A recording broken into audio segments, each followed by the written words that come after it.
A warm welcome to everybody, including everybody who showed up and the panelists. Thank you for being here, and thank you for those who are watching us online. This panel is the work of two work groups, the work group on inequality and the work group on sustainable democracy. And the two work groups, representatives of the two work groups, put their heads together and tried to come up with a topic that would be of interest to both of them. And what you will hear is the result of that discussion. I think we're going to have a really interesting panel on inequality, social justice, and the environment, and the combination of all of these with democratic governance. So let me introduce first, really briefly, the participants, and then I'll ask each one of them to give a 10-minute presentation, and then I'll be asking questions. They'll be commenting on each other's work. That's the plan. So our first speaker is going to be Erik Swyngedouw from the University of Manchester. Next, we'll hear from Cristina Corduneanu-Huci from CEU, the Department of Public Policy. It's a department now, right? The Department of Public Policy. Next, we'll hear from Guntra Aistara from the Department of Environment and Environmental Politics at CEU. And finally, we'll hear from Christian Brethaut from the University of Geneva. So this will be the order. So I'll give the floor to Erik, and he'll go first. Thank you very much indeed. It's a pleasure to be here. It's a pity that we can't be live with you in Budapest. But that's what the situation is. First of all, thank you very much for having me on your panel. The first thing I want to say is that it is quite extraordinary that the question of democracy and the question of the environment has not been put together earlier. The environment on the one hand and the question of democracy / the democratic have for a long time been seen as separate domains. Nonetheless, the question I want to ask, is it not precisely the objective of the democratic to shape the environment, both in a social way as well as in a physical way? So it's quite appropriate, in fact, to link democracy with the environment, because it is precisely the environment that is and should be subject to democratic decision making. Now, it has been known for a long time, and it's not therefore particularly innovative, that there are extraordinary injustices and inequalities with respect to the relationship between humans and the natural world. Consider, for example, that worldwide, 1 billion people, give or take, do not have access to sufficient quantities of potable water. Absence of sufficient quantities of water is the #1 cause of premature mortality in the world. Premature meaning that people die before they have to die, for reasons that can be easily avoided. So the number of people who do not have access to water is much higher, and the consequences thereof are much more dire than even the most negative predictions of the human consequences of climate change. And of course, everyone has seen the energy prices going up over the past few weeks. And it raises the specter again of energy exclusion and therefore also energy justice. Of course, all this, neither access to water nor access to energy has anything to do with nature, with either water or energy. Ultimately, it has to do first and foremost and almost exclusively with how much money people have in their pockets. I personally, as a well-paid scholar, I don't care that the energy prices go up or that I have to pay for my water. It is those who are at the bottom end of the socioeconomic pyramid that suffer obviously from issues such as energy scarcity or water scarcity. So there is extraordinary inequality here, and that's the second point that I want to make. I do not like the word social justice or environmental justice although that is customarily used in much of the socio-ecological literature. It's all about justice. Is there anyone in the room or on Facebook who is against justice? So I would actually like to leave the word justice to the elites.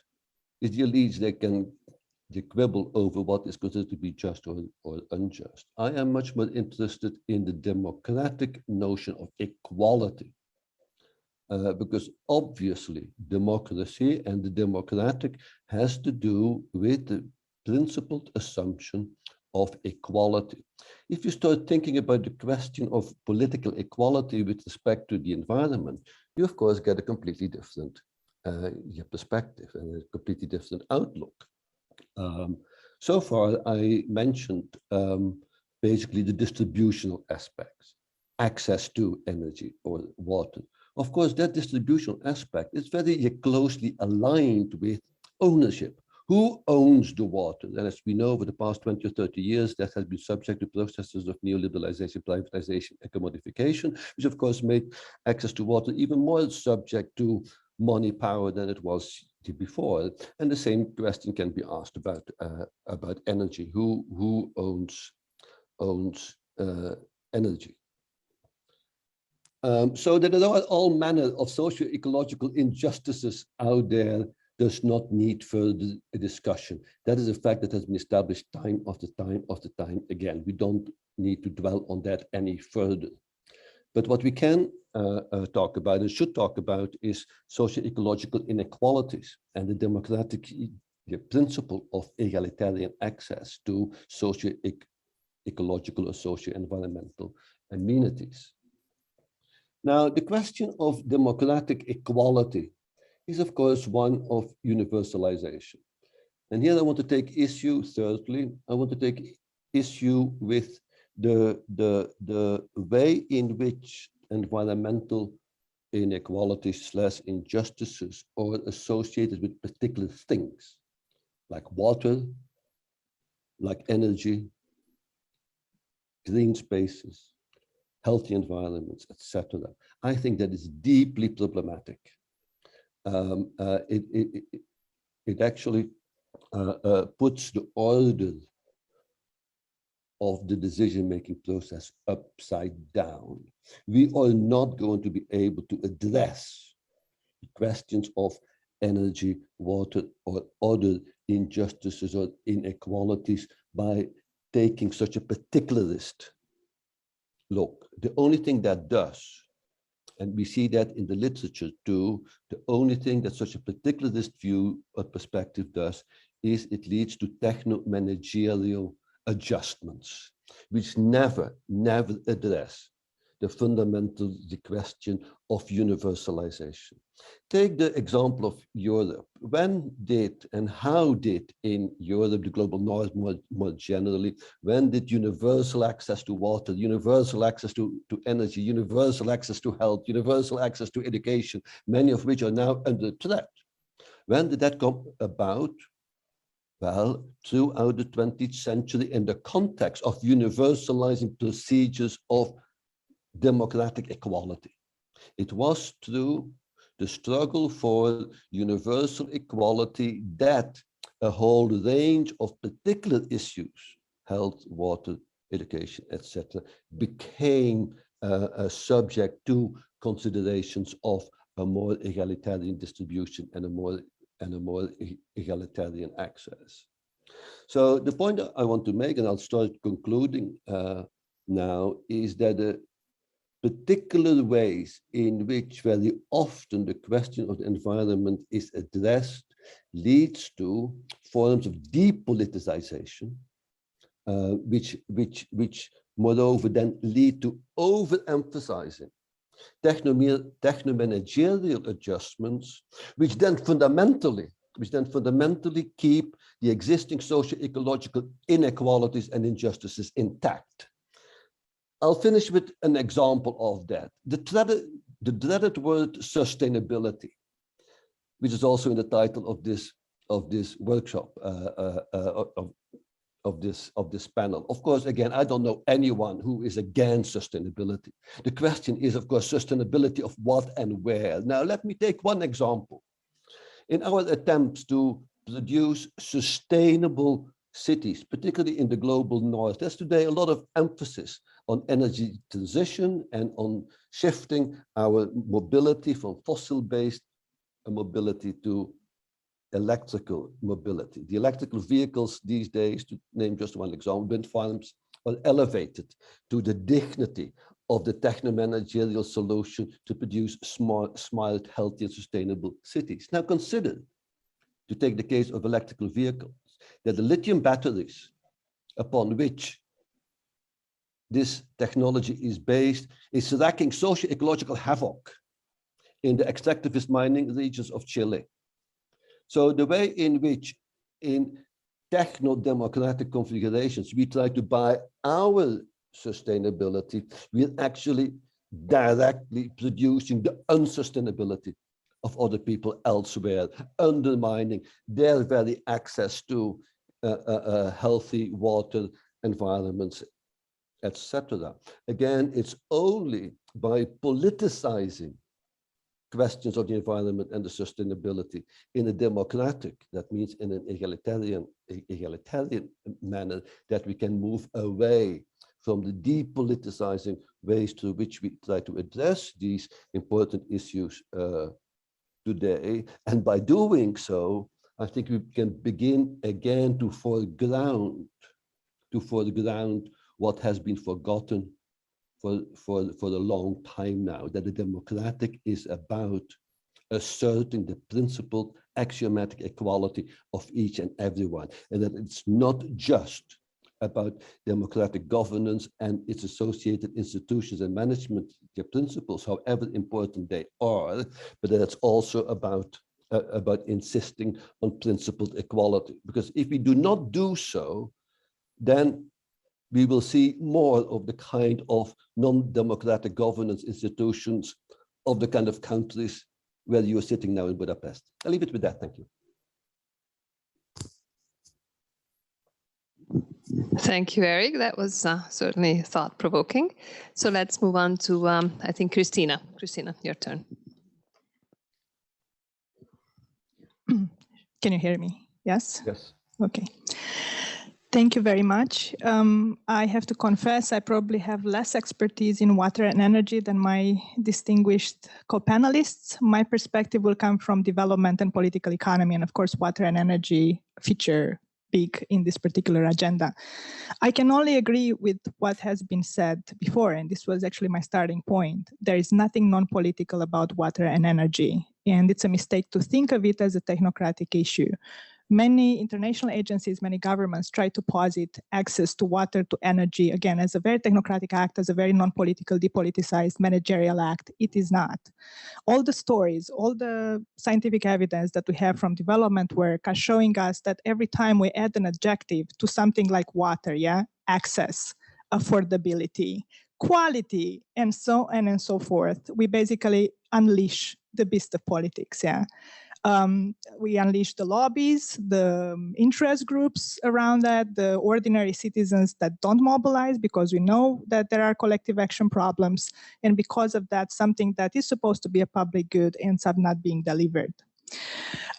We have stories about electricity theft being allowed before election, well-documented stories in most of the developing world, about energy prices dropping before elections, 6 months before elections.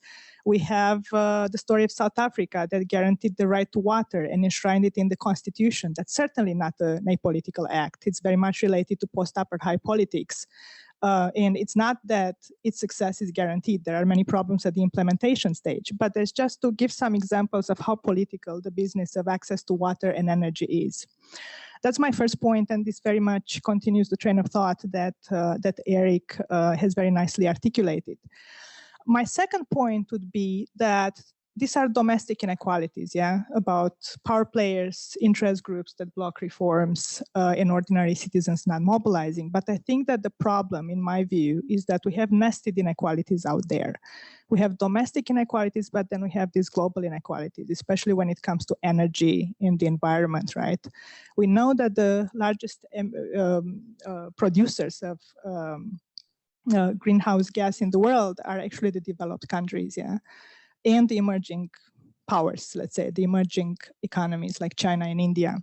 So we know that, in a sense, the responsibility lays on this side of the spectrum, but we also know that the Kyoto Protocol and the Paris Agreement and all these global governance structures that are weak, but that are trying to make some order, are also enshrining, in a sense, their own inequalities. They are trying to address it, but it's still not coherent in terms of what the developing countries should reduce, how fair should be the reduction on what side. More than that, you are probably aware that the Paris Agreement, for example, when it comes to the environment and to energy, decentralized, in a sense, the whole business to the countries, yeah? And this fits again into domestic politics. And here we are from the starting point when lobbies and civil society and pre-existing political structures are feeding back into the decision-making. So again, I think that this nesting structure of inequalities is deeply problematic for access to water, for access to energy. My third point is, again, there are many technological solutions that are offered out there, and Tesla is certainly, electric cars, Tesla, this is one solution, yeah? Bioenergy, biomass, carbon storage technology, these are all vehiculated as saving the world at some point. It is well documented by now in both the scientific and the development community that they create their own inequalities, and we should be very much aware. I completely agree with the lithium comment that has been made before. Lithium, coltan, and other resources are gonna wreak havoc, in a sense, in other parts of the world that we don't want to talk about. Yeah, copper, the same. So they are not inequality free, and this needs to be understood quite well. One particular statistic that stayed with me, I read it in an article and I was shocked when I heard that, for example, if we are to take the route of the bioenergy, biomass solution to reducing atmospheric carbon, then we would need land that is twice the size of India. And that we would need water that's about 3% of the current consumption. So the question that climate justice scholars are asking is whose land and whose water? I mean, something will need to happen, yeah? And this, again, is not an apolitical process if we're talking about distributional aspects of the story. And my fourth point, and I'll finish with that, there is a green narrative that is being promoted out there by governments. Yeah, we heard it in the United States, by the United Nations. United Nations has its own Green Deal as an alternative to the two models of growth that are being proposed out there, growth versus degrowth. Green growth seems to be somewhere in between. My problem with this is that, again, I'm not sure this is contributing to reducing inequalities because of the appropriation of the narrative. Yeah, everybody on all sides of the political spectrum will choose the green path out there, and there is a little bit of incoherence in the narrative and in the political logic surrounding it. And I'm happy to talk more about that in the Q&A question. But thank you very much. Thank you, Cristina. Let's go to Guntra, who's going to be talking about a different kind of resource, but nevertheless a resource. Hi, thank you. Can you hear me okay? Okay, great. So thanks everyone for your comments. And I would like to discuss a little bit how the types of processes that we might take to be democratizing processes might actually have both anti-democratic and negative environmental outcomes. So as an example, when 10 new Eastern European member states joined the EU, it was seen as part of a democratization of the region, a sort of antidote to the post-socialist hangover, so to speak, which people were accused of having, and it's seen as this return to normality because it was re-entering democratic governance processes. It was also expected that this would have pro-environmental outcomes due to the inflow of large amounts of funding for agri-environmental schemes, such as organic subsidies, subsidies for organic farmers. And so despite the title of the panel about access to water and energy, I bring here a discussion of, I bring food to the table, so to speak, to think about the food, water, energy nexus. And because there's an important aspect of how we need to think about not only how are we providing access to healthy food for consumers, but what are the landscapes and the management processes out of which that sort of food comes? And what are the farmers' ways of life that may be more environmentally friendly, maybe using more innovative and water conserving techniques, potentially reducing the use of fossil fuels by reducing agrochemicals, et cetera. So I look at organic farmers here as an example of key actors in this food, water, energy nexus. And in my work with organic farmers in Latvia, both before and after EU accession, I explored how these processes of accession took on rather undemocratic contours and ended up reinforcing inequalities between East and West within Europe, as well as among particular groups within society. And this has particular social and environmental consequences, as well as, I would say, a lot of the political backlash that we see now in the regimes taking shape in Central and Eastern Europe today. A lot of it, I think, has to do with a type of disillusionment with the way that these EU accession processes took place and what was expected and what actually happened. So I'd like to make 3 points about the types of processes that are key to this sort of anti-democratic democratization.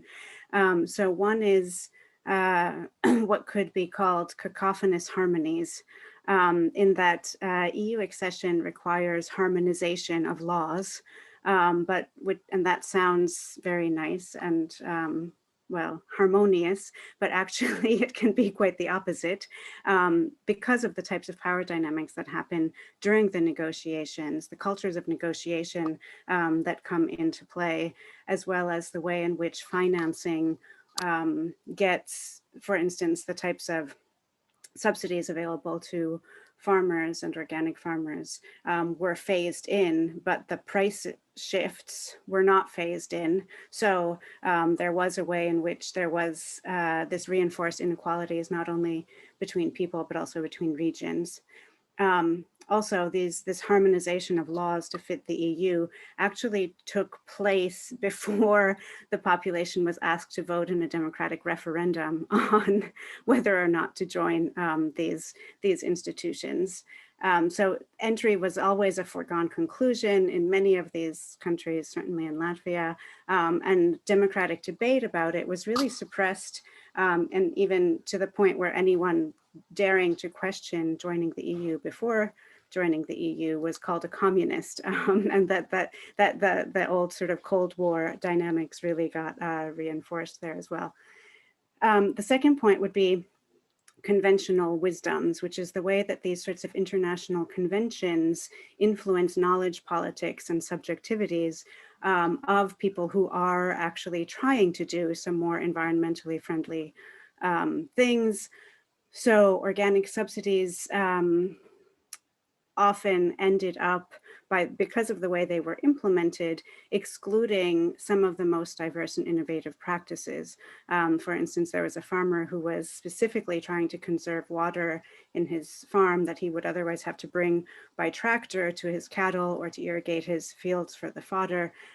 He introduced an innovative rotating fish pond into the grazing system, which would provide the water for the cattle, collect nutrients for future growth, provide fish.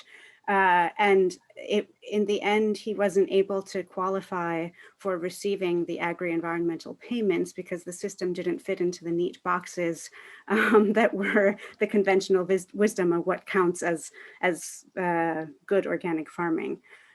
There was also a way in which that sort of reinforced the reliance on expert knowledge, which made farmers begin to question their own knowledge and their own motivations of what made them do things differently to begin with.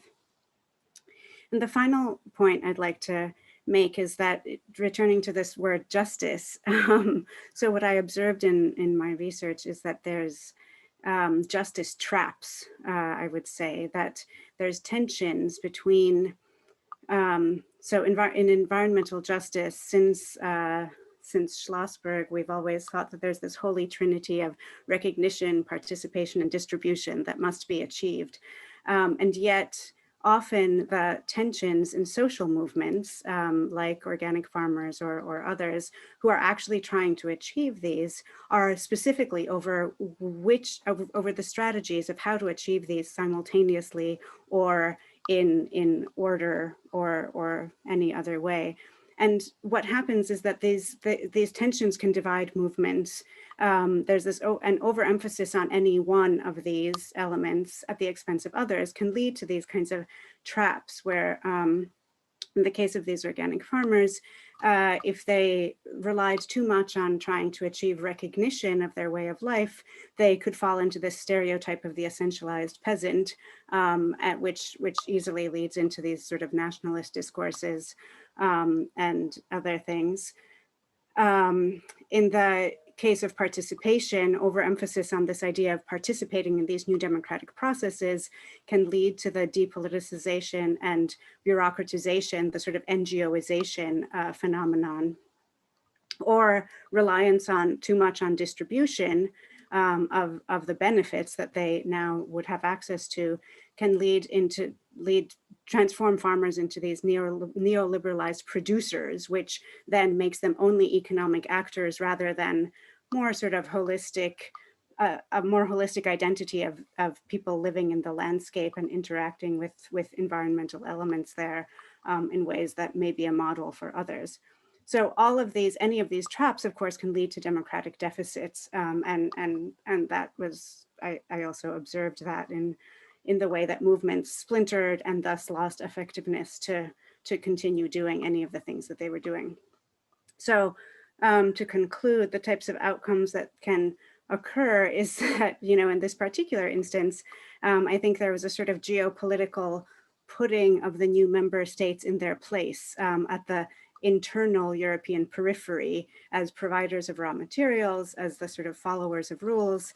And this led to a lot of disenchantment by organic farmers, by a lot of people with the new system, which made them feel that they should withdraw from it or oppose it in some way. And this also leads to negative environmental outcomes, reduced diversity in landscapes, more burdens for actually carrying out environmental practices, loss of trust, and as I said, splintering and depoliticization of movements that maybe started out with a quite different idea of what they were aiming for than what they ended up with after this democratization effort. So I'll just leave it there and open it later for questions. Thank you. Thank you, Guntra. And Christian, yours is the last word, or the last presentation at least. Well, thank you. Good afternoon, everyone in Budapest and online. Thanks for this invitation. I'm very much pleased to be part of this panel and glad also to intervene after this insightful interventions. I hope I'll be able to provide some additional valuable perspectives on today's topic. So we already talked about a lot of things, politicization, inequalities, existing trade-offs when talking about the management of natural resources. And I'd like to intervene here maybe with a slightly different perspective on the topic, with a focus notably on existing integration processes taking place at the regional level, and also on variables that may contribute to better understand why shifts happens toward more or less integration in governance systems. And why do we exactly understand by integration? And there's a lot that has been written on the topic. But what I personally do think is that integration is actually an analytical tool. And I see it really as an ideal type in the perspective of Max Weber, where full integration would mean that sectoral problems framings, provided by, in that case, water, energy, or food sectors, that all the objectives, actors' interests would be perfectly considered and coordinated by the governance system within and between levels and scales. So obviously, I mean, the chances for full integration that take place tend to zero, but overall, the idea of full integration provides some analytical compass to work with. As you all know, I mean, with more and more visible impacts of climate changes, we also can observe the increasing pressure that is put on governance systems to accommodate highly complex decisions, prioritization, and arbitration between the different views. I mean, talking about my own region, in Switzerland and France, for instance, policymakers are currently working hard to understand and map the different uses of the Rhone River, for instance, in order to set priorities and to justify choices, including complex trade-offs that inevitably entail winners and losers from that situation. So crucial political choices have to be made involving more or less direct incentives or constraints to existing use rights, and also challenging prioritization and allocation choices regarding the management of natural resources. And in this regard, in the last few years, I focused my work on the water, food, energy nexus, and Guntra actually provided a perfect transition. And as already mentioned, I mean, the nexus concept constitutes 3 critical sectors, and obviously high stakes at play when focusing on the question of allocation. So it's therefore not really surprising to observe really, strong path dependencies. And by this, I mean that the present decisions are dependent on decisions or experience made in the past.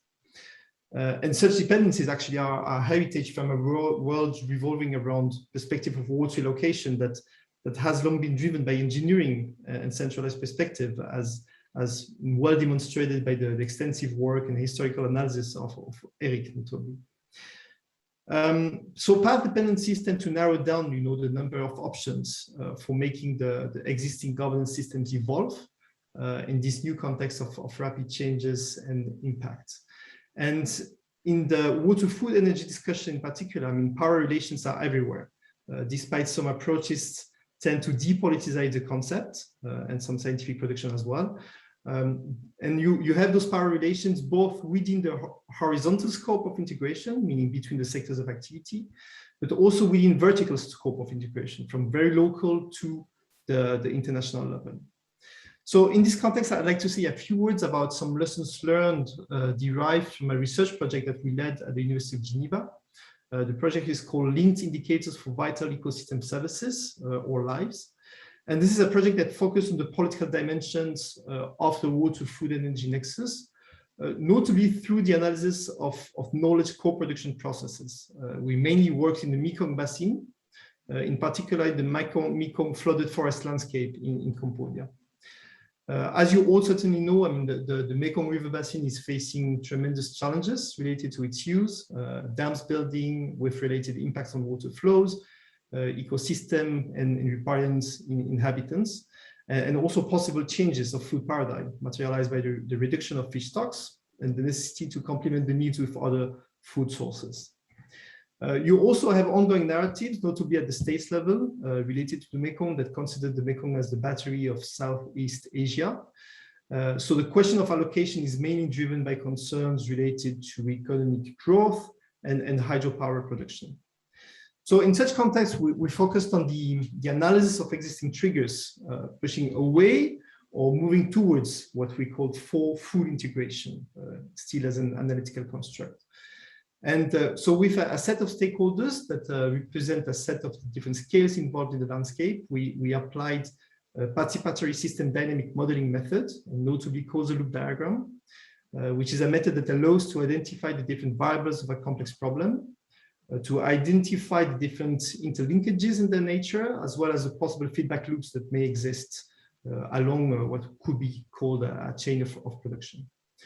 So it's produced in a participatory way, and the result looks basically like a system map of the existing variables and interlinkages, which is co-produced by a set of stakeholders that characterize a governance landscape. And such participatory process can contribute to better grasp complex interlinkages at the empirical level, but also to allow knowledge sharing and exchanges of the different narratives developed in a specific setting. So while conducting such type of intervention, we also led some interviews to understand ongoing dynamics, trying to grasp variables related to integration, to ongoing power dynamics during the intervention, and also looking at our research, our impact as researchers. And from that experience, we gathered several key learnings related to integration and participatory processes when addressing existing trade-offs related to water, food, energy nexus and related allocation decision. The first lesson, is that despite a wide range of the Nexus literature that considers this Nexus approach as an entry point for synergies and win-win situation, we observed in our case that the power variables play a key role in limiting changes of allocation decision. And in many cases, actors tend to believe that trading power to for power with will actually imply loss of power and therefore prevent the establishment of collaborative processes.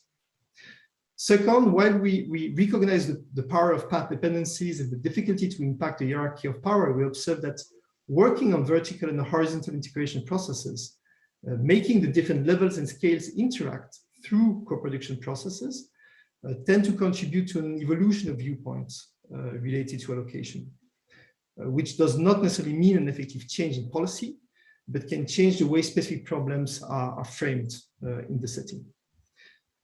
Third, even though the allocation strategy may remain the same at the political level, meaning issues do not get solved, such process allows actors to widen the perspective on existing options for adaptation while having the big picture in mind. And finally, addressing complex trade-offs related to the allocation of natural resources, we observe that ensuring to get the right people in the room is probably not enough, and that there's a need to constantly consider political and power dimension as well as existing path dependencies that characterize governance system. So in conclusion, talking about water, energy, and food systems allocation, I'd like to emphasize two elements. First, it seems to me critical to recognize and embrace existing power relations and path dependencies in order to understand ongoing trade-offs and to also to envisage possible futures. And second, I believe that exchange of narrative, including the diversity of more or less powerful narrative, is a key aspect that needs to be structured and analyzed. And in both processes, I believe that scientists and social scientists in particular have a key role to play. Thank you. Thank you. So now we can go to the more sort of informal, chatty phrase. So let me first ask if any of the panelists want to immediately maybe comment on what they heard and what sparked a thought here or there before I start asking you questions and drilling you on them.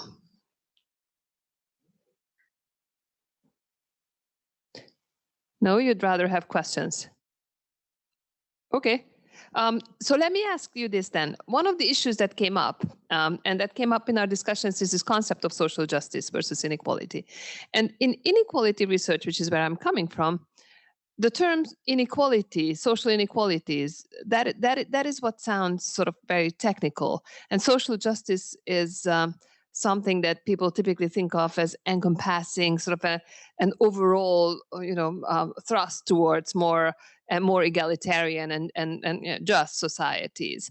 So I'm wondering, whereas here both Guntra and Erik, you both talked about social justice traps and the problems with the concept of social justice. So I'm wondering why you think that difference is, or whether or not the concept of social justice maybe is rescuable. So what exactly do you see as the difference between the two? What is the addition or maybe deduction of the term social justice from the concept of inequalities? What really is the difference, and do we really not need the concept of social justice? Let's start with this, and let's see if anybody has. Shall we go shall I ask each one of you to respond, or let's do that? Why don't you start, Erik?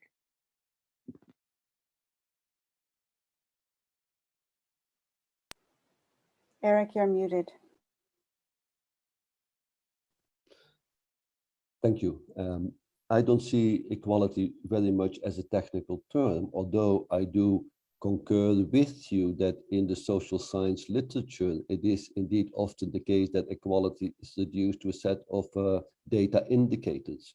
I'd rather use the word equality in a political term, in a political sense. So for me, democratic politicization unfolds at the moment that those who are treated unequally demand equality. So if you look at the history of emancipatory struggles, from working class struggles, the feminist struggles, subaltern struggles, etc., was precisely each time unfolding under the signifier, however empty it might have been at any given time, of equality, not justice. So equality should be recaptured, I would argue, as a politicizing term, precisely in an effort to recapture the democratic. Because that is a related point. We all know what depoliticization is. That is the process by which highly contested, contentious, and controversial issues are reduced to forms of techno-managerial argument, to crisis management, or to problem solutions. Much less is being said or done, and I think there's an urgent intellectual and political task here about what constitutes politicization. If you want to talk about environmental politicization, what is that? Who are the subjects of such politicization? In what kind of actions, strategies, bodily activities can we discern the kernel of forms of democratic politicization? We are too easily satisfied with being the critical scientists. And I've been a critical scientist my whole life. I'm an expert analyst of what is undemocratic, problematic, unequal, unjust, etc. in the world. I can do this blindfoldedly. What we have ignored, however, is what and who and where do democratic politicizing moments unfold. What can we learn from our histories here, and what can we see in the practices that are unfolding in different places in Europe and elsewhere? For example, I find it very interesting that in our conversation we haven't talked about Extinction Rebellion, Youth for Fridays, the XL pipeline movement, etc., which are politicizing movements. Now, whether they are democratizing or not, I don't know, but I do think there's an urgent task, and certainly for a newly founded institute like the Democracy Institute in Budapest, to move away from the critical analysis of the governance institutions and the rules and practices, etc., to think again what historically has been absolutely vital, is to think through the practices, the procedures, and the subjects of egalitarian democratization. And here I think it's about, to conclude, recapturing equality, ecological equality, as a politicizing term, not just as an analytical term. And justice has very little to do with it. I couldn't agree with you more. This actually would have been my second question, because you talked a lot about depoliticization. So maybe you want to comment on that as we go along. So the concept of social justice is now on the table, and also, okay, we know that everything is politicized and things are getting depoliticized, but how do we politicize things, and particularly repoliticize them in a way that leads towards more democracy and more equality rather than in the opposite direction? Maybe you have examples. Those possibly could be useful. So anyway, there's lots of topics are now floating in the air. Any one of them. Cristina, your turn.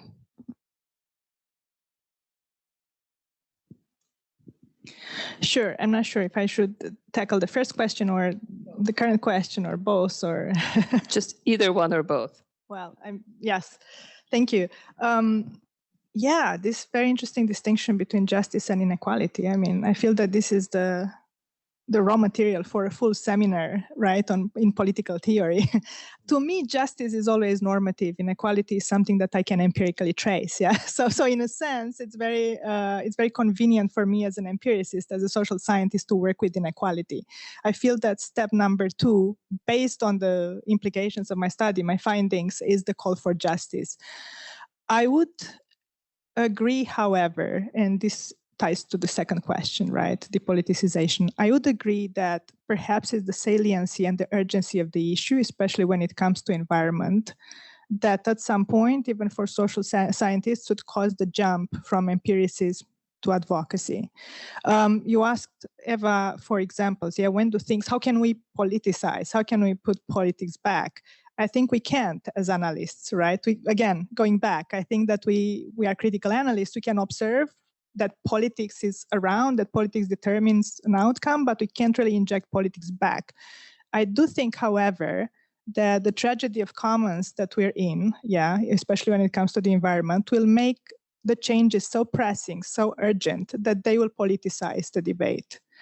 The debate is already politicized to some extent. I mean, we have environmental groups, not in the mainstream, not in the mainstream political forum, so to speak. But I think that it's coming in a sense.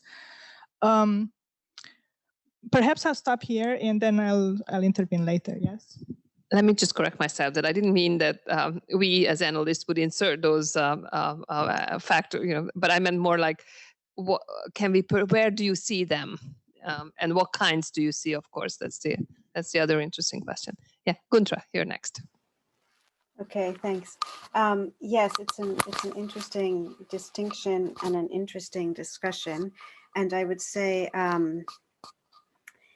in part, it's the sort of inequality it's the negative term, right? And social justice is the positive one. And there is this tendency to try to present things in the sort of more hopeful future light. It reminds me a little bit of so in the early 2000s, late 90s, early 2000s, there were the sort of anti-globalization movements were very prominent, and along with them there was a movement for it was Jubilee 2000, and it was for ecological debt, and trying to actually argue for the fact that no, actually the global north or the Western world, or however you want to call it, they owe the global south for all of the ecological damage that's been done. And of course, this wasn't embraced by the World Bank and IMF as their future policy orientation. And I think that this is, sort of calling things in their real names is never as popular as trying to paint the sort of future that we are going for. And so I think that's part of what happens with the social justice term or environmental justice. I don't think we necessarily need to throw it out the window, but we do need to put those questions back in to the question of like, what is the starting point of our discussions on social justice? Do we even start talking about inequalities? Do we assess who is at the table and who is being recognized and participating and getting distribution? Because there's the distribution angle is about inequality to some extent, and in some ways it's trying to go beyond just saying that it's just about distribution, but it's also about recognition and participation.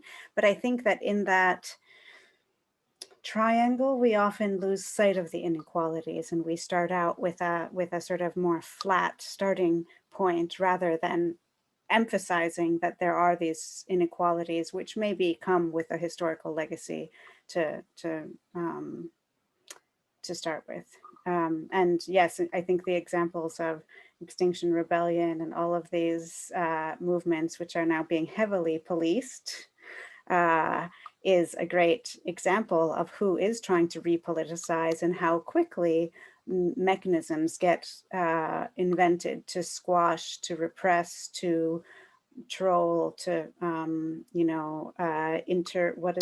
to sort of infiltrate, and I think this is actually it's been going on for quite some time, but it's a very worrying trend that needs to be discussed more. So thanks. Thank you. Christian, your turn. Thanks. Well, no, there's an echo. Is it better now? Oh, okay. We can hear you, but you're saying okay, I think there's a strong you're passing on this one. No, I just wanted, I join my colleagues. I agree with the need to talk about equality in a political way. And I also agree with this risk of normative dimensions related to the notion of justice. I would not say the word should be banned, because indeed it can also open, positive perspectives, but we should bring certainly clarity about how and when to use it and in which context. And going back to repoliticization that you mentioned, I think, it happens when you have a group of people, NGO scientists that challenge the technocratic discourses, and bring the social and political dimension on the table. And I think indeed that one way maybe to work on such a repoliticization of the debate would be to open up also the perspective to different types of knowledge, and to try to include knowledge from different levels in order to understand ongoing processes. And by doing so, it's not only about grasping complexity, but also about ensuring that at the end, there is more justice, if I want to use the term, in ongoing processes. Okay, thank you. Shall we stop here, and maybe I'll ask if the audience has any questions? Anybody who's got? Yeah, let's see. You need to get. So this is Laszlo Bruce, who you're going to hear. Guntra, I agree and disagree with you. You said something about the harmonization that was not the peak of democracy. We completely agree with you. Basically, harmonization was about non-negotiable taking over of 80,000 pages of EU regulations. There was not much to negotiate there. These were already existing regulations, and the question was the speed, and supported by domestic actors without knowing anything about the details of that, and none of them was politicized. At the general national level, it was politicized in many countries ex post. But having said that, there were sector by sector, policy area by policy area, Eastern European countries differed dramatically from each other, how they actually could politicize these issues. So actually we have a special issue in the review of international political economy last fall that more or less deals with these issues and shows what kind of huge differences were between Romania and Poland, Hungary, and other countries on that field. And with David, even we wrote a paper in that special issue on the Hungarian and Polish dairy sectors. And nothing could be farther away from that. So, and that was linked very much to this issue of politicization, that in Poland there were two political parties representing the peasants. The peasants were very organized. The dairy sector had a movement of cooperatives that occupied the building of the Ministry of Agriculture and so on. So in the same rules that were imposed on them, in the end, the implementation led to very broad-based economic development in the agriculture and the transformation. So they now, the cooperative movement in Poland delivers to the world market on the high end. The Hungary peasants were completely fragmented, no political representation, and in the end, to cut a long story short, oligarchs took over the agriculture, who basically used that for getting access to free money from Brussels. So that's a huge difference. The question of repoliticization, if I can say one more on that, not easy, because if you don't have agents who have the capacity to make effective voice, how you can make that? The EU had rules that said, for example, on the inclusion negotiations. The problem is that in Poland, that meant that the robust cooperative movement was included into the implementation, whereas in Hungary, no one. There was no association that could have done that. So here the question is how you create, for example, repoliticization, how you create an agency where there is none. Thank you, Latsi. Comments from the panelists? How you create agency when there's none, and the variation? Maybe I can just respond, since it was also directed at this EU example.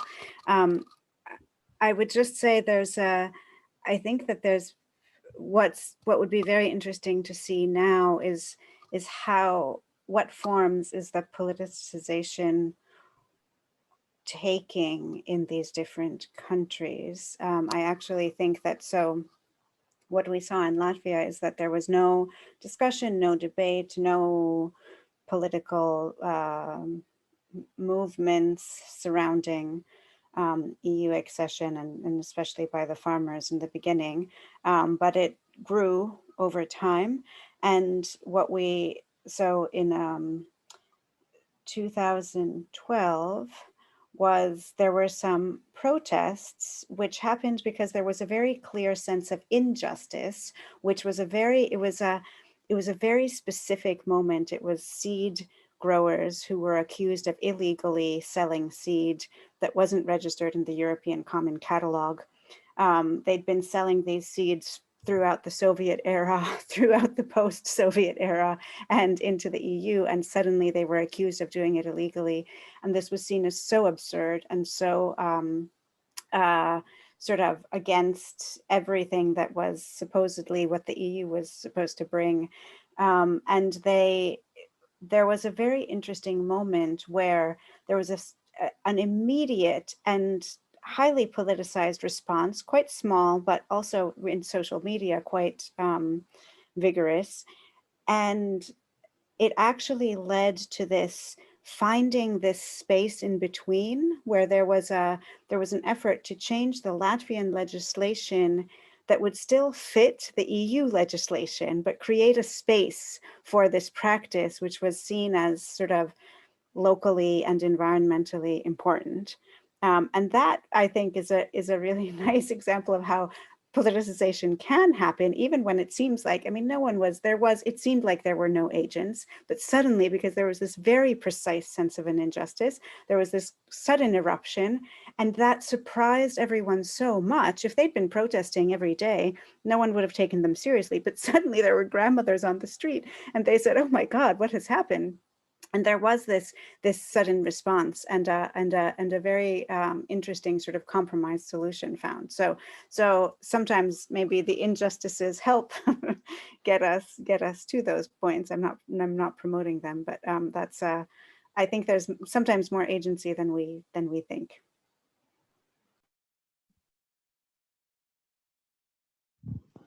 Okay, Dimitri, go ahead. Another question is coming. What a fascinating panel! Thank you so much. It's really a great pleasure to be in the room with you, even if you don't see the room. So my question concerns the possible irreparable conflict between fighting inequality and supporting democracy, and this is probably a conflict of scale. If we take democracy as a national level way to solve problems and to govern us, and inequalities are global, then increasing democracy in Norway, where they have more Tesla cars, will never result in any real taking on board of the issues in Chile, where they produce the lithium batteries. How would you react to this obvious functioning of democracy in the global context? Nobody will ever vote. And this is my legal take on how democracy could work. Nobody would ever vote for Chilean workers, and this is indeed not how democracy is designed to work. So, is democracy part of the problem? Thank you, Erik. I think wants to contribute. Yes, very briefly. Actually, democracy has never been. Erik, can you please speak up or get closer to the mic, because I at least have trouble hearing you. I'm not sure. Maybe. Yeah. Yes, democracy has of course never ever has to do with smooth organic functioning of society. The very notion of egalitarian democracy is precisely the acknowledgement of the radical heterogeneities and differences that cut through any kind of society, and that brings out that there are indeed very different people with very different positions. a democratizing struggle has never been peaceful, has never been smooth, has never been easy. And that again makes a helps us to make a distinction between democratic governance, which is about trying to organize a cohesive society in a certain way, and that is always depoliticizing to a certain extent. And on the other hand, the democratic as the nurturing of radical heterogeneity and difference. Let me give one example from the environmental field. There is now a global, what I would call post-democratic consensus about the importance of climate change, meticulously constructed over the past 30 years or so. And there is a wide consensus shared by almost everyone. Those who disagree are relegated to the margins of intellectual or political respectability. What has been achieved? Nothing. Greenhouse gas emissions have increased by 62% since 1992. They only went down last year because of COVID and are now rising again. And I would argue that that has to do with precisely the silencing of discontent.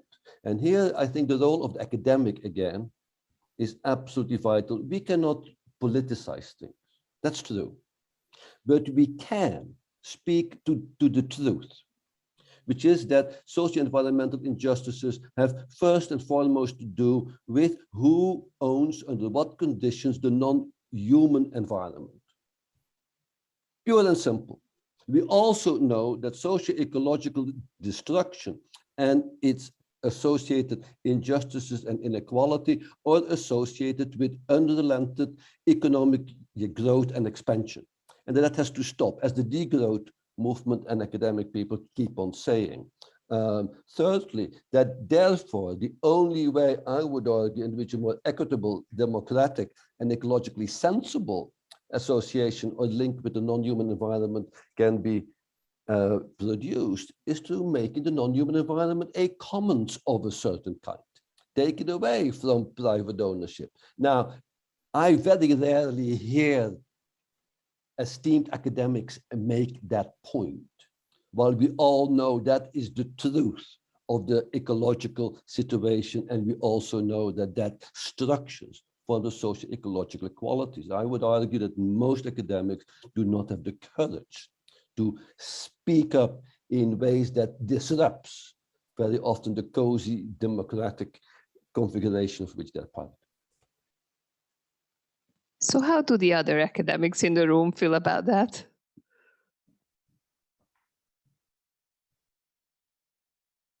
Comments from anybody from the panel or even from the room? You're not brave enough to speak to the truth, maybe? I mean, I would just say that I agree that it's absolutely true that unless we address this issue of ownership and then we can't get to the inequalities, right? There's no, that is the definition, right? And it is true that most academic discourses are circling around the sort of touchy topic. So I would just completely agree. Okay, oh, Cristina, go ahead. Or did you want to say something or? No, just one sentence perhaps, what has been said. Yeah, so I completely agree with what Erik said. Yeah, the academics can certainly inform the debate, but I don't think, and I might be too skeptical here, I don't think that the academics shape the world in that sense. Yeah, I think we can inform. I think we can raise awareness. I think we can make the stakes visible to various constituencies out there. But again, we have a whole literature that is rather skeptical about the role of information, right, into actual political change. How does information actually impact outcomes? So again, I think we can do our best. This is what I would say, but we shouldn't have huge hopes in terms of, again, we're talking about power structure and a deep entanglement of interest, yeah, of lobbies and other sort of deeply entrenched groups in society. And fake news. Why don't you? If I may? Sorry, Guntra, we didn't hear you. Do you hear me? Yes. Yes, no, I also agree about the question, like that there is a risk for the scientists to be too shy. And I think the climate negotiation and climate history, like, you know, the climate change history show that quite well, actually. And I think also that to do so, scientists should be engaged to try to disconstruct ongoing narratives, because quite often, and talking about water allocation, you know, all those concepts, IWRM, water, food, energy nexus, this is all concepts that have been provided by international organizations and certain type of actor that you have behind that type of concept. So you need scientists to disconstruct the type of approaches and to shed some different light on the related dimensions related not to be to allocation and justice, indeed.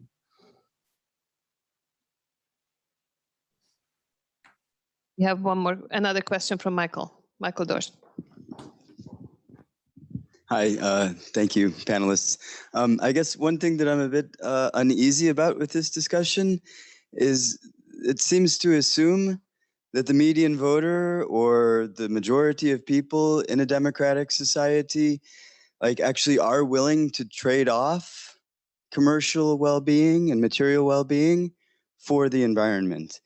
I think if we look at some polls, we might see that that's not actually the case.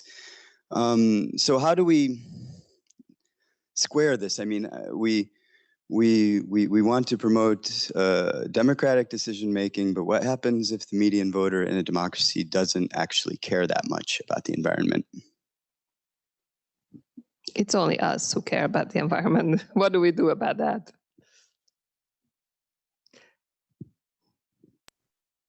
Anybody? Yeah, go ahead, Erik.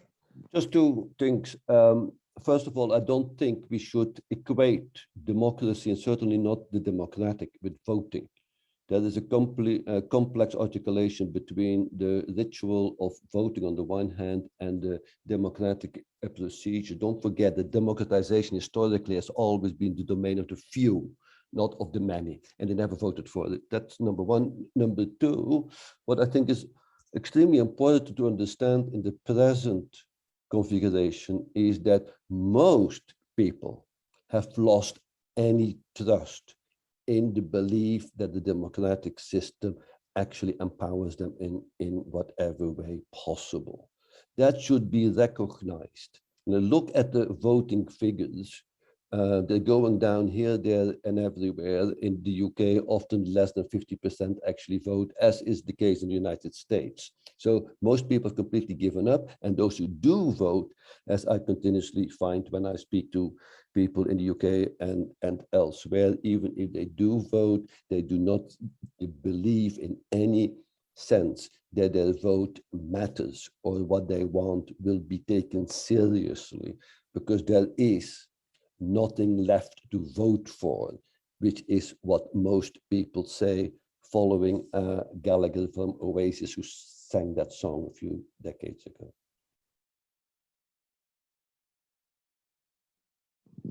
Thank you. Okay, because we're running out of time, let me just pose one very last question, just to allow a chance. The very last question, I think you didn't hear the beginning of my sentence because I was pushing the wrong button. So just to conclude, the very last question to all of you, and if you have a comment, please make it, and if not, then you feel free to pass. A really general question. What do you think the challenges are for the future? What should we expect in this field of environmental inequalities and democracy and the connection of the two? What do you expect to see, say, within the next 10 years? What kind of problems to emerge, or what kind of solutions possibly to emerge? What are some of the hopes that you foresee coming up in the near future, and what are some of the challenges? So why don't we finish with thoughts on that, if you have any, but I'll let you think for a minute, and then maybe we can go in the reverse order. So Christian, perhaps you could start if you have some pressing issues that you're concerned about. This is the moment to share. Well, let me maybe give a kind of optimistic message here. I mean, you know, the current social and political movements, notably related to climate change that we observe, make me quite, to some extent, optimistic in the way the society at least try to grasp that kind of dimensions. And we can observe notably the pressure that such movements were able to put in only a few years on the political, but also on the financial systems that are the driving force of the stakes at play. So I guess, like, putting this question up the agenda opens up new ways of framing ongoing problems, and also to identify new types of solutions. So I don't have a magic stick, but what I would say is that for my community, at least as a scientist, we should certainly try to keep on contribute to framing existing issues in the most objective way, but also to get engaged to some extent in framing those policy processes. Thank you. It doesn't have to be the magic wand. It could be deep anxieties that you can share right now. Okay, next, Guntra, your turn. Yes, thanks. Where to start? There are so many issues. And I think that there's the two issues which just came up at the end about what do actually people want? How much does anyone care about the environment versus their, Tesla cars or whatever, regardless of whether they vote or not, how to reach out to them. And I think this is, I think and this issue of information and whether information actually reaches anyone and makes any difference, and what's the role of scientists. Perhaps the best thing we could do is actually infiltrate ourselves some of the social media groups that are promoting what might be called fake news, and start publishing there rather than in journal articles, because maybe those are the places where certain messages need to show up, right? And I think this question of, it's not about access to resources, it's about access to information, to viewpoints, to values, and that I think it's the fact that the Democracy Institute has been founded in Hungary, which has had a very, and that CEU has been kicked out of Hungary in at least a large part, has a lot to do with, where we need to go, is trying to figure out how do we actually reach those groups who would rather kick us out. And your work is cut out for you. Thanks. Thank you. I like that idea. We're going to be infiltrating groups and pretend that real science is fake news. That would be quite. Yeah, maybe this should be our idea. Publication record. Should be like, how many blog posts have you written on like alternative news websites? That action notion has already come up earlier in the day. Thank you, Cristina. Well, I'll be on the side of deep anxieties. So maybe other panelists are optimistic. I think, again, that politicization will happen, but not because of us. Yeah, I think we can inform again, but the final outcome cannot be influenced by us. But I do think that there are some crises in the making. Yeah, and we'll possibly see them in our lifetime. We haven't talked at all about financial markets. I think that we think about the environment as being completely disconnected. I think it's very much connected. And we should remember that we are citizens and we are participants directly or indirectly in a market that is deeply tied into oil and gas interests. Yeah, so when the price of that particular source of energy will go down, I do think that there will be, people do predict crisis coming from that particular sector. And I do think that crisis, like the global financial crisis from 2008, can lead to new types of politicization. So in a way, I do think that the hope is coming paradoxically from bad things that will happen in the future, rather than from our own agency as scientists or so. Another, maybe one last sentence I'd say about this, going back to Michael's point, because I think this is crucial. Do people actually want to talk about the environment? In the environment, in the climate justice literature, for example, the trade-off was always between development and environment. And the idea was, what should be the primary aim here? Yeah, should poor people care about the environment, or do they need to grow? Or is environment and green growth a luxury of developed countries only? And I think that what we're seeing right now is that poor communities are in the front line of environmental disasters. So in a sense, I hope that, as bad as that is, I hope that politicization will be part of the process simply because they are the first targets of that. So this would be my very tentative answer. Thank you. We heard a very optimistic and a very pessimistic scenario here. Erik, yours is the last word. Mine will be both optimistic and pessimistic. On the positive side, we have not seen over the past decade and a half so many people, both in the global north and global south, fighting, organizing for something different, who do not any longer take things the way they are. That varies from the Indignados in Spain to Extinction Rebellion to Youth for Climate, just to name those in the global north. But we see at the same way millions of people in the global south organizing and fighting for something different. And that's extremely positive. And it's new after the dire 1980s and 1990s. We've seen again an upswell of social and political movements. The other side that worries me immensely is that despite the general recognition of the socio-ecological issue as something of serious global concern, most attention is focused on the sustainability of the existing. So the techno-managerial approach to the ecological issues is geared at making sure that nothing really has to change. And that is leading to a situation in which some are producing their eco-sustainable pots, their ecotopian pots. I live most of the time in Amsterdam, great sustainable city, always at the top of the sustainability indices in the world, together with Copenhagen and Stockholm, etc. Now, Amsterdam is buying its great ecotopian bubble, of which I'm happily part, at an extraordinary socio-ecological cost elsewhere.